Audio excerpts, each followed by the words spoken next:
Good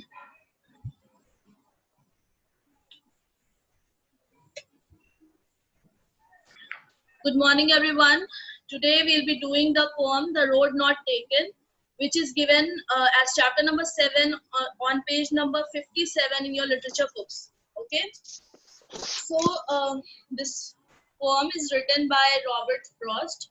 Okay, and this the central idea or the main theme of the poem is that the poet is trying to convey to the readers the importance of choices we make in our lives and how significant those decisions are and how these choices impact our lives.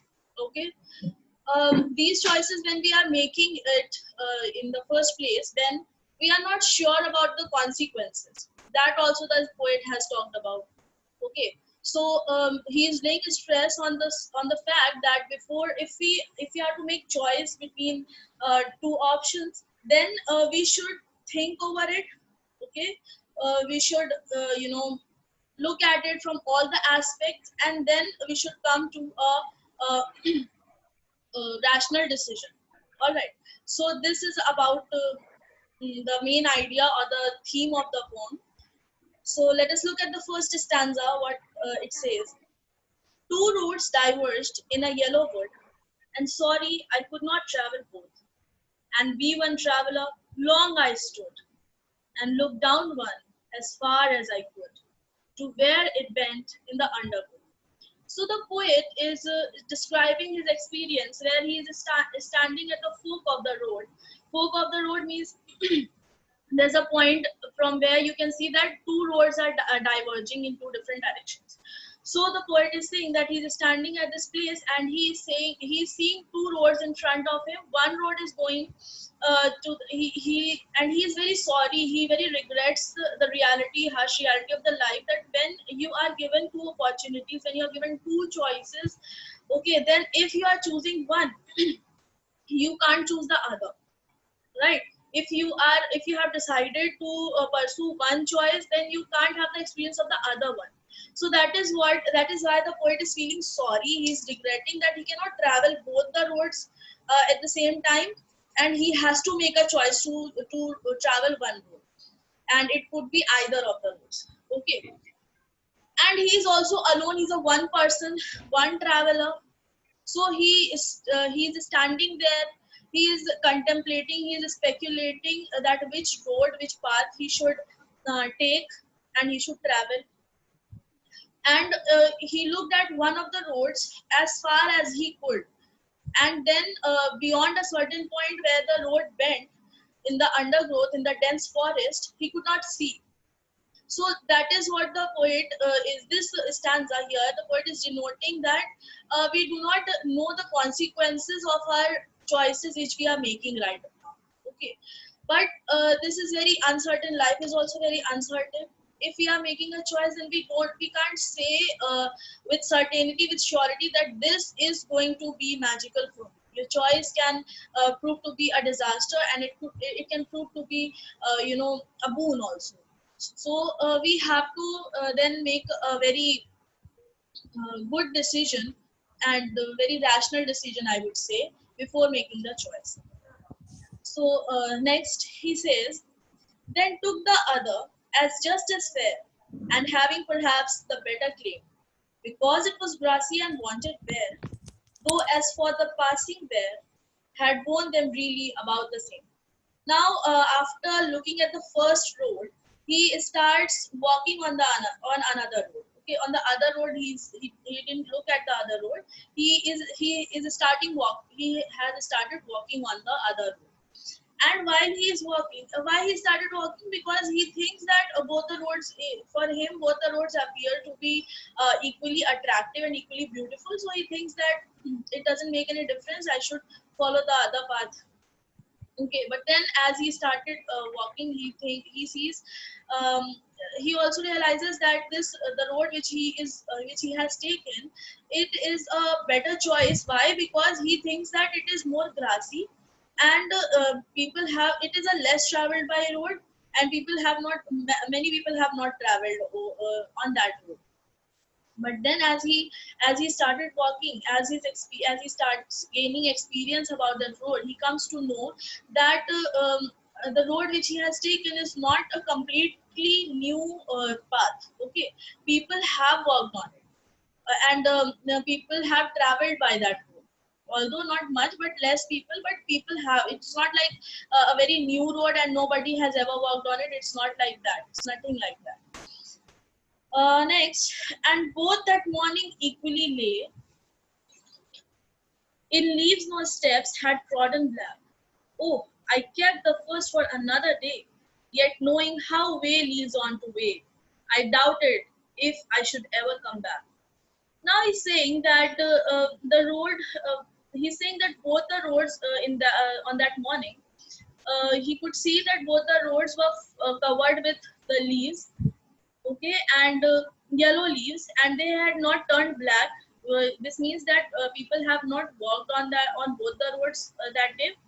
So he says that he's keeping the other road for some other time to travel, but then immediately he realizes that the path which he has taken, the road which he has taken, it will lead him to some new places. Okay, it will lead him to some new discoveries, and it's very difficult. It will not be very easy for him to come back and start from where he has started his journey.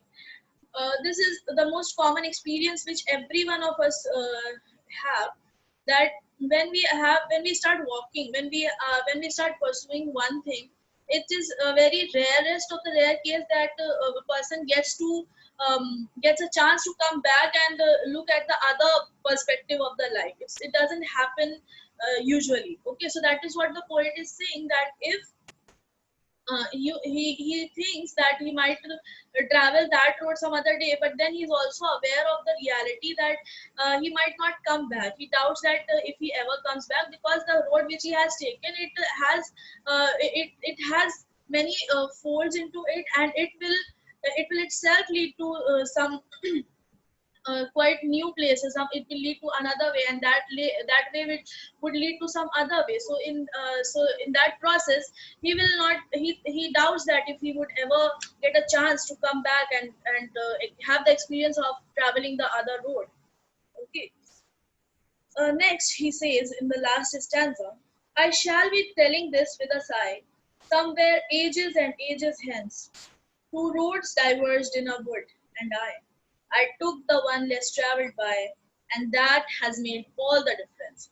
Now, here the poet is saying that he's traveling this road, and he is saying that maybe in future, many years hence, he would be telling to his future generation, to the people around him, that about his experience, that there was a time in his life when he stood at this crossroads, and he had to choose one of the roads, and then what he do? He chose the one which was less traveled by, and that choice has made all the difference, and that choice has led to him where he is right now. So the poet has started this stanza by saying that he shall be telling this with a sigh. Now, sigh is can be of two kinds: sigh of regret also, and sigh of relief also. Okay, if that choice proves to be good, then he would be telling this with a sigh of relief, that yes, his life has gone really well and he has made a good choice and he's proud of that. And if he and if the sigh is the sigh of regret, then he'll be regretting, he'll be thinking that, he'll be telling that he did not make a right choice, and that has again made the difference. Okay, so so this shows the uncertainty of the life. Okay, when we are given two options, or when we are given options to choose, then we bring out the positives, we bring out the negatives, that is, we bring out the pros and cons of all the options given to us, and then we make then we make a choice, right? But we are not very sure that this is gonna be good for us. So that is what in the last stanza the poet has talked about, the uncertainty, the sigh, because he's talking about the future. So in future he doesn't know, he's walking on the road right now, so and he doesn't know that what will happen to him in the future. All right, so this is what it is. And also few things like the poet has said in the first stanza, in the first line, that the roads are diverging in a yellow wood. Now what does yellow wood signify? Yellow wood means it's the forest where the trees are about to shed their leaves, so the leaves have all turned yellow. So this signifies, this denotes the autumn season that the poet is talking about. And this autumn season, the poet has compared it with the world. Okay, this world also is not very new word. It is pretty much old and a ripe world where the people have come and the people have gone from here also. Okay, and we have a lot of experiences over here of the people. So and also he's saying that people have traveled both the roads equally. That means that all the paths have been tried and well tried and tested. So this is what he is saying. And then he's also this poem is also giving us the message that we should not make the impulsive decision. We should not make choices out of impulse, like right away. Okay, we should have a calculative decision. We should be calculative enough to make it, though life is very uncertain, though we do not know we do not know it for sure that our decision will be definitely good for us, will bring good for us definitely. We do not know, but still we should he still we should make a calculative decision. Why? Because the poet in the first stanza says that long he stood there for a long time thinking over which road he should travel. He was speculating, he was pondering over this thought again, he was pondering again and again that which road should he walk on. So yeah, road, do not take it in literal sense. The poem always have hidden meaning. So the poet has compared this all his this journey to the journey of the life which you, everyone in the life, we have or we go through. So there comes a point in everybody's life when we have to have make a choice between very desirable two desirable things. Okay, so it can be the choice of your career. Okay, suppose you decide to go for medical, then you cannot go for engineering. So this is the thing which he has talked about, which he is feeling sorry that you cannot have experience of all the things around you. If you are choosing one, then you are losing other, right? So this is what the poet has talked about. I hope you people have enjoyed the poem and you people have understood it well. It was a very easy poem also to understand. And now, if you have any problem, you can ask.